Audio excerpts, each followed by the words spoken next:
man. Or say happy birthday. Sing happy birthday to Jeff. Ready? Happy birthday to you. Happy birthday to you.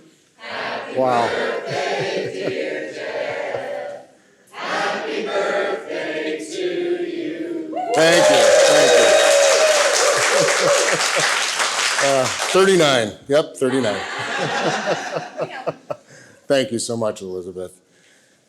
It is really a tremendous opportunity to be here today, and I'm so grateful to Elizabeth and Andy for what you've done here and for giving me a chance to tell my story. So what I'm going to talk about today is not what I usually talk about. I'm a business coach, business consultant. I work with business owners to help them improve the financial performance of their business. I work with individuals to help them improve their career trajectory and improve their personal lives. But today I'm going to talk about my story and how I got to where I am today. I'm going to be honest with you. I've told my story less than 5 times in my life. So this is a little out of my comfort zone. So please forgive me if I take my time here. But here we go. Why am I doing this? Well, simple. If one person here decides to take action because of what I'm talking about, it was worth it. If I have built awareness, if I have given somebody an idea of what's going on in the world that you may not really understand or know about, then it's worth it. And that's what I intend to do. But I didn't make this decision on my own. There's no way I could make this decision on my own. So my beautiful wife of 33 years, Dian, and I made the decision together because we felt I have a responsibility, right? I can't just keep this stuff inside and let it go on. You know, I'm 57 years old today. It's time that I build some awareness, take action. That's what it's about. So before I get into this, I want to introduce you to the most important people in my life. Of course, Dian, as I've mentioned, married for 33 years. We have 3 awesome kids. Our son Payton is in Cincinnati, goes to Xavier University. He's in his last year, and he wants to coach football when he's done. We have twin girls, Emma and Mary, 20 years old, up at TCU. Every gray hair on my head is thanks to them. They're beautiful, smart, and they're going to do wonderful things. Emma wants to get into psychology, and Mary wants to study chiropractic medicine. We are truly blessed. My family knows my story, and I'm grateful for their love and support. So I want to start by asking you 3 questions. 3 important questions. Do you have a fear? Do you have a fear of something, of someone, of some situation? Maybe it's a task that you want to complete but are scared to do it. Everybody's got a fear. Everybody does. Where does that fear come from? Why do you have that fear? And what gives you courage to overcome that fear? I'd ask you to keep these questions in mind as I continue on. As I said, I'm 57 years old today. Thank you for the birthday wishes. I'm a business consultant, executive coach, and I love what I do. I love to have the opportunity to make an impact on somebody. I love to have the chance to help move a business forward. And just recently, I've had the distinct privilege to join Blanton Advisors. Mr. Barry Blanton and his team, DJ's here. And if you don't know Barry, I suggest you get to know him. He's certainly a pillar in the community and a great mentor. And I'm grateful for the opportunity to join Blanton Advisors.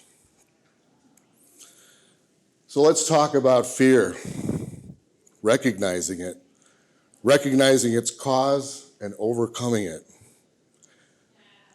Fear lasted with me, I would say, most of my adult life.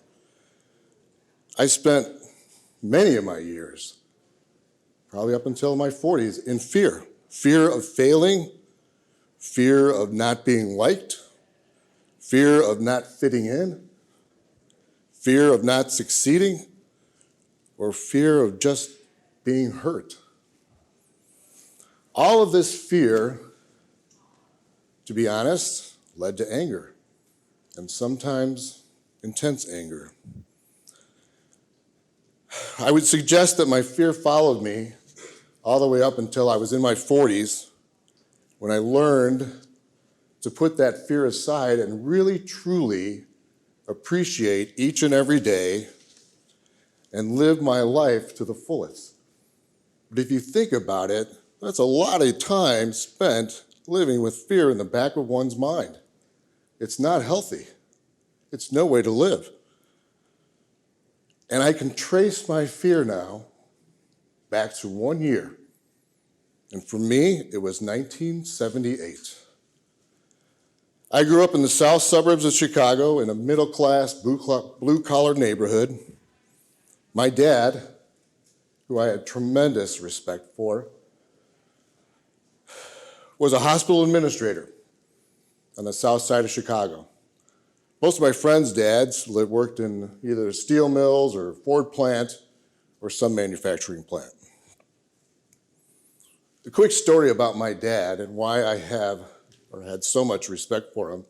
He passed away in November of 18, but he was a strong and courageous person.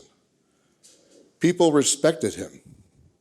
He was humble, but he was honest. He won a lot of awards during his career, a lot of accolades, and one of the biggest awards, I thought, which was really cool, he was the South Chicago Businessman of the Year 1 year, and I thought that was pretty cool. But his greatest challenge, and why I had so much respect for him, and I didn't even know it at the time, it happened in July of 1966. So he was 34 years old. He was young, and he was at his job for 2 years. And the unthinkable happened. Has anybody here ever heard of Richard Speck, a notorious murderer? On July 14th, 1966, Richard Speck broke into a house where 8 nurses lived that worked in my dad's hospital. He tortured them and killed them. And my dad had to face that. He had to work with the authorities. He had to work with the media. He had to face the families. And he did all of that. And that took tremendous courage. We didn't talk about it at home. I mean, I was 2 years old, not even 2 at the time. But it came up every 5 years or so because he had a choice to make. And that choice was, am I going to go before the parole board and tell the parole board, hey, Richard Speck should not be given parole? And he did that every time he had an opportunity. He never passed it up. I thought that was really courageous. Now, I've lived in the same neighborhood from the time I was 6 weeks old to the time I moved out after college. And we had the same neighbors, grew up with the same friends, and I was very lucky to have 2 really special friends. And in fact, they lived on a neighborhood, we moved in all at the same time, it was a new development. We learned to walk and talk together, literally. Their names were Eric and Dale. And we were close, very close. In fact, one day, when I was 2, I don't know why, but I decided to try eating a cricket. Not too sharp, I guess, but so I was choking, right? And Eric's mom saved my life. She was there. So we were close. We were very close. So Eric, Dale, and I, we did everything together, as you would imagine, as young kids would do. We played every day. Pretty much whatever was going on, we did it together. And I thought we had a pretty good existence there on the south side of Chicago. And then when I was 13, I played on a baseball team, and we were pretty good, really. The team was. Eric and Dale did not make the team, but there was no resentment because Eric's sport was basketball, which I was horrible at basketball. In fact, when I was in high school, I tried out for the basketball team. There were 16 kids that tried out, 15 made it. The coach came to me and said, "Hey, Jeff, you ever thought about wrestling?" Not yet, I guess I have now. So that was Eric's sport. Dale was a swimmer, and I hated swimming, but I supported them, they supported me, we supported each other. It was like that friendship that you just don't find. I mean, we talked about things like what we're gonna do together when we get older. It was pretty cool. So like I said, we had this good baseball team, and in August of 1978, we won a bunch of tournaments and had the opportunity to play in a very prestigious tournament in Southern Illinois. We played teams from Michigan, Wisconsin, Kentucky, Iowa, Indiana, West Virginia. It was pretty cool to be there. We were a big deal coming from the South Chicago suburbs. But Eric and Dale weren't going to be there. And I wanted them to be there. So I was like, "Hey, you guys got to come and watch this tournament." And their parents were like, "Hey, that's 250 miles away. We're not doing that." So we won our first game, and I called Eric, and I was like, "Man, you guys got to come down here, please." So Eric's mom caved, and she drove Eric and Dale 250 miles to see me play baseball. When I was 13, I don't really think I had much fear. I wasn't afraid of much of anything. I grew up in a home with loving parents. I had an older sister who was routinely there for me. I was confident, and I lived really with an abundance of courage. And I was excited to play in this cool baseball tournament. So Eric's mom drove Eric and Dale down for the remainder of the tournament. And they wanted to make it in time for us, or see us play in time against a team from Janesville, Wisconsin. And as the game was going on, I noticed that they weren't there.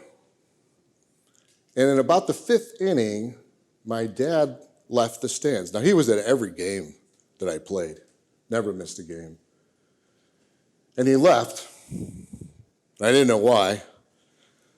And then after the game, our coach said, "Boys, get out to center field." And we thought, well, that's weird. We haven't won the tournament yet. I mean, we were kind of confident, right? But I remember walking out from the dugout to center field thinking, something's not right. Something is not right. And when we got out to center field, my dad was walking towards us, and I thought, what in the world is my dad doing? He's not a coach. He's just a parent. What's he doing? And he got up closer, and I noticed he was really emotional. And our coach said, "Boys, Mr. Newkirk's got something he needs to say to you."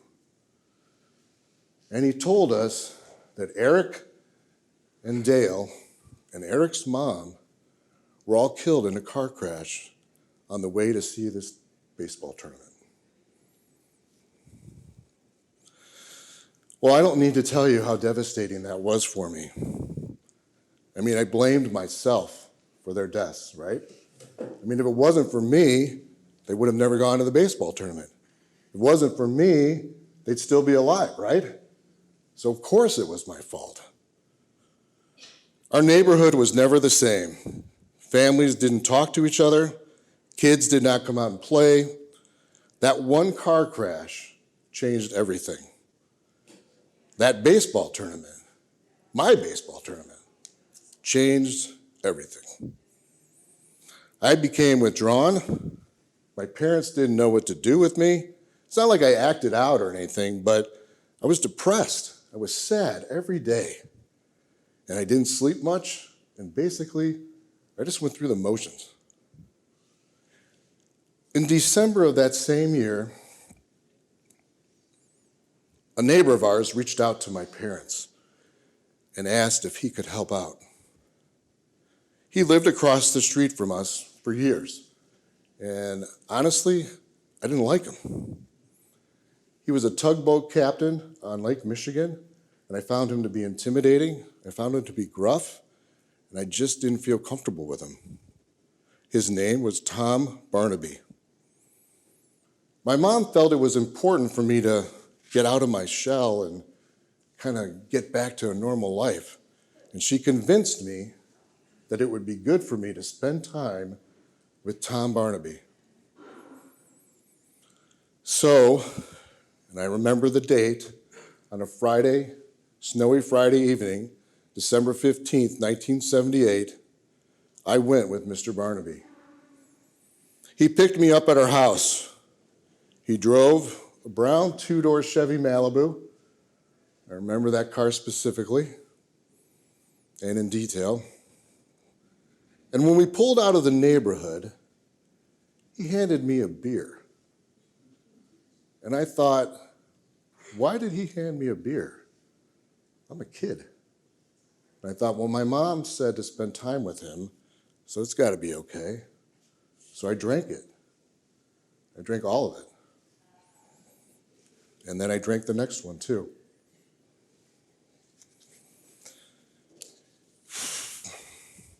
We pulled out of the neighborhood and headed south towards Indiana. We pulled up to a farmhouse about 20 miles away from our house. We got into the farmhouse, and it was a mess. It was dirty. There was old food on the stove. I remember this specifically in detail, just like his car. There were 4 people sitting around a table, 2 older people, 1 older woman, 1 older man, 2 guys probably in their 20s. I don't really much remember them specifically but there were 4 of them. Mr. Barnaby introduced me. We had some small talk. Then the old man said, hey, are you going to show Jeff the barn? And so Mr. Barnaby said, yeah, I'm going to show him the barn. So we went out to his barn.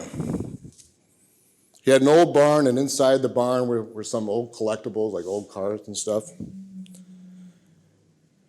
And when we got to the barn, and we walked in, the 4 people sitting around the table followed. And they went in the barn and closed and locked the door behind them.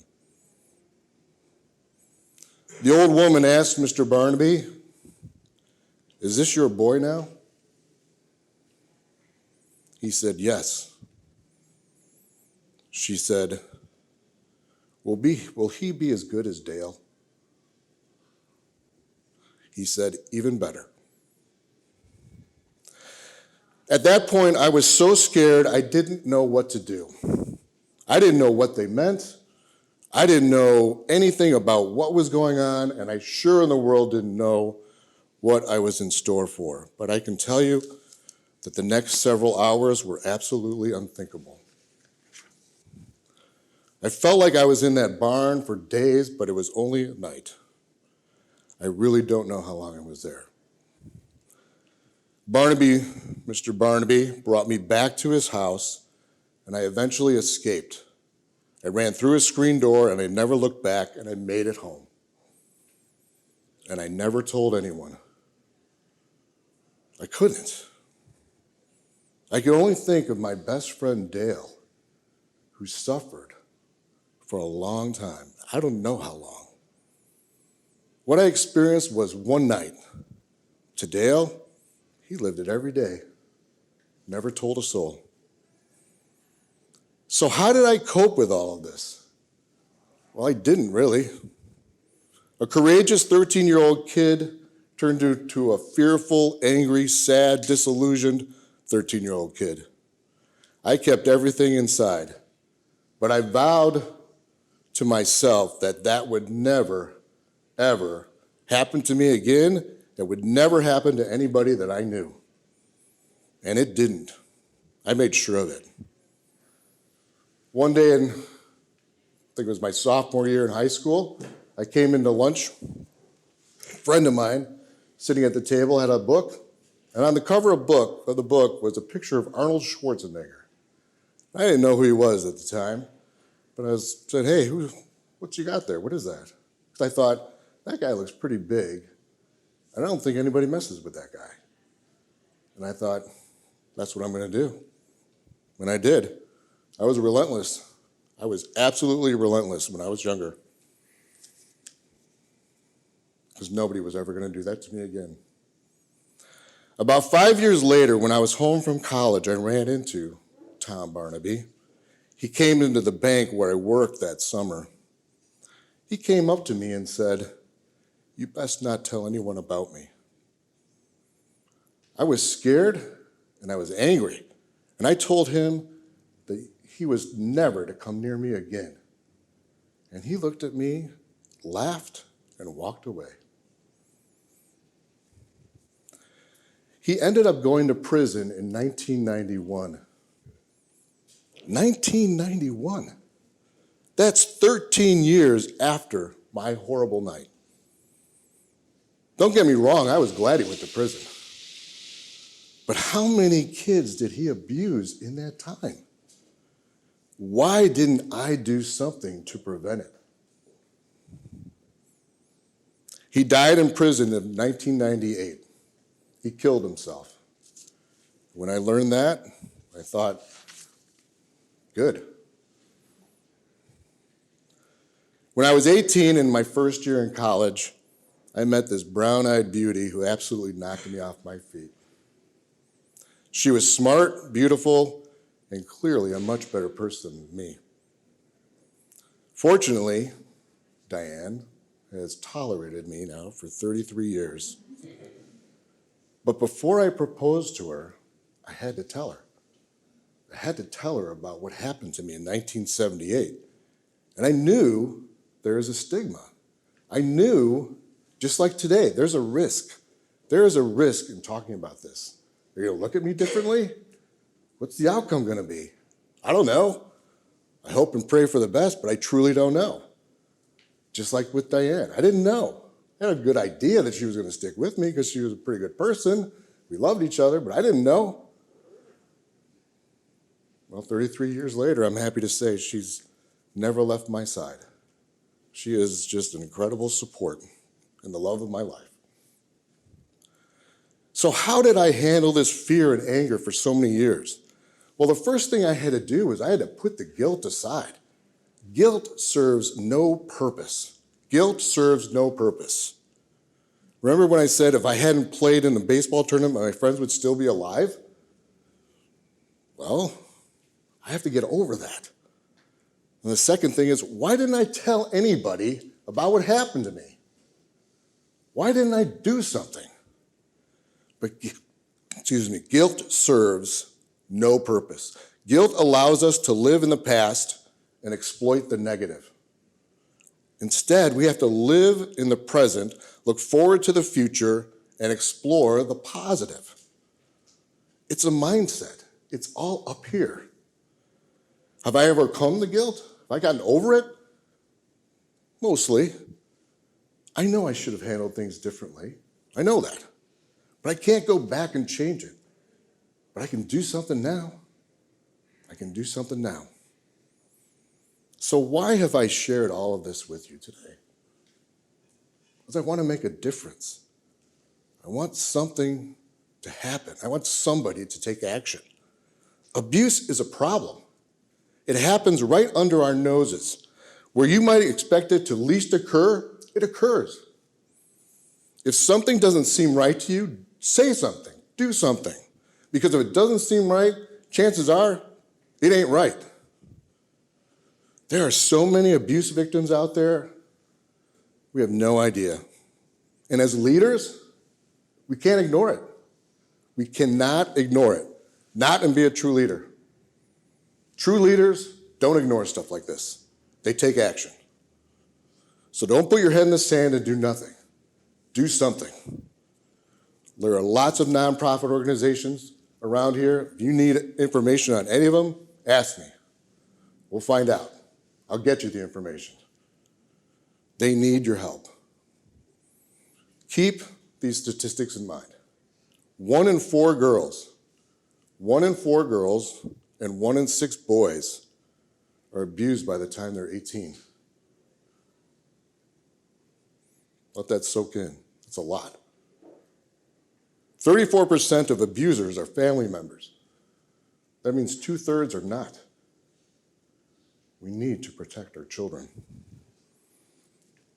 Second, I want you to address your fear.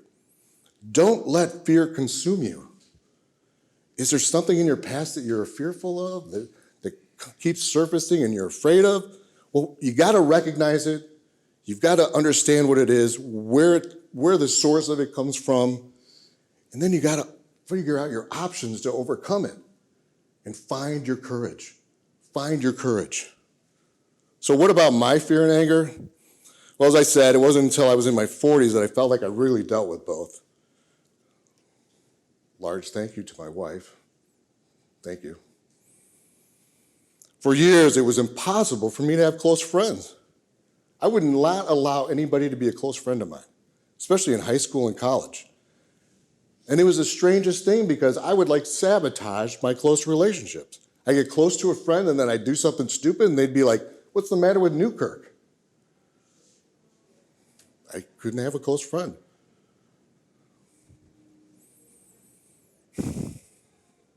So, going through my adult years now, how has this impacted me? Well, on one hand, I think my one night of horror is nothing compared to what other people have experienced, like my friend Dale. And that's true. On the other, I think it's one night that I cannot ever remove from my memory. For me, 1978 happened.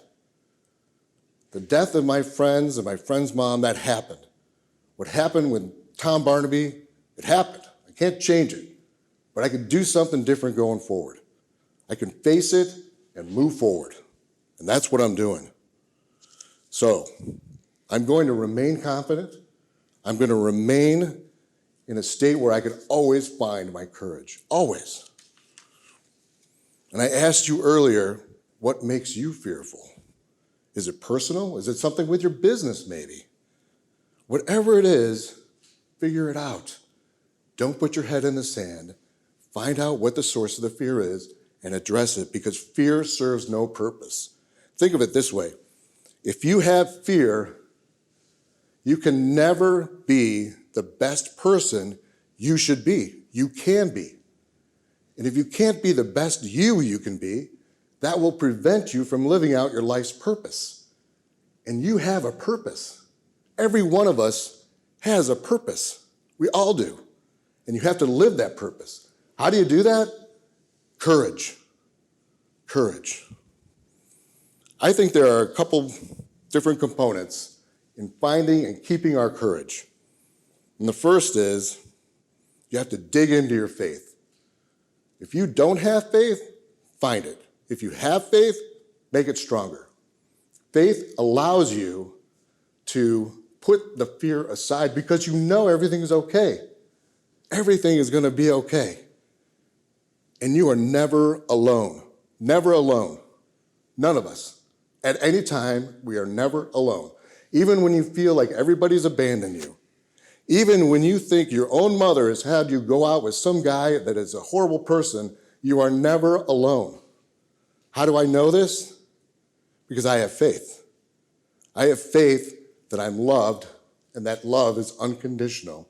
And I know at the end of the day, everything will be okay, no matter what. So dig into your faith. Know the source of your fear. For me, 1978 happened. I can't go back. Can't change it.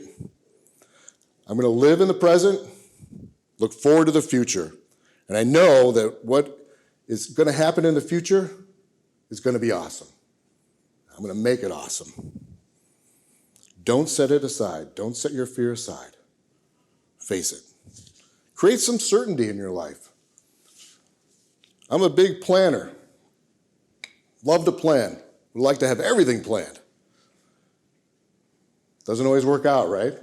Because God's got another plan. And his plan trumps your plan. Every time, every day. But it's good to have some element of certainty and stability, and you get that from having a plan. But you got to know the plan's going to be tweaked. But if you have some things kind of thought through, planned out, your fear will subside. And when you have to tweak the plan, you can know that God's got a plan for you, and it'll be okay. It'll be okay. Be yourself. Just be you. We're always worried about, are they going to like me? Am I going to be judged? What if things don't work out because somebody looks at me differently? You know what? We're all being judged. That's the truth. Every time you walk out, somebody's going to judge you.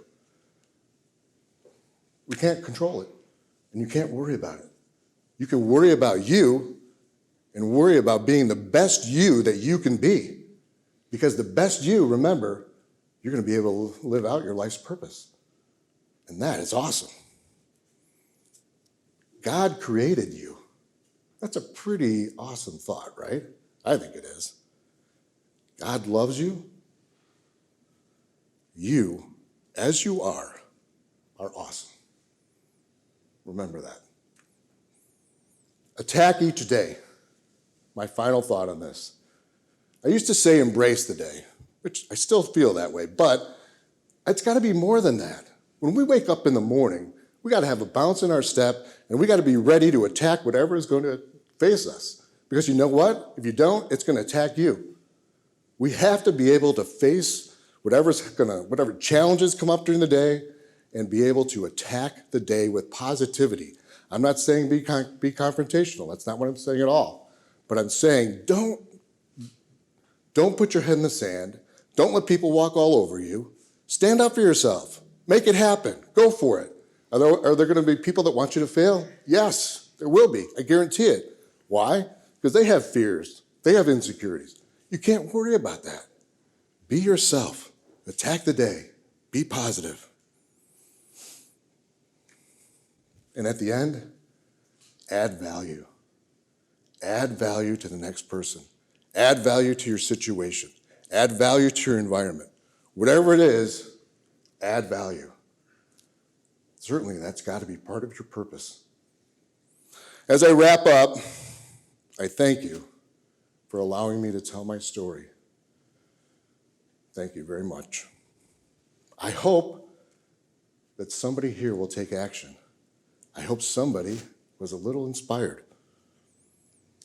As a person of faith, I often go to the Bible for some peace and inspiration. So if you don't mind, I'd like to leave you with one of my favorite Bible verses that, in my opinion, kind of puts this all together. I go to it often, read it often, and it gives me peace. It's from the book of Joshua, chapter 1, verse 9, and it says, "Have I not commanded you? Be strong and courageous. Do not be afraid. Do not be discouraged, for the Lord your God will be with you wherever you go." Thank you.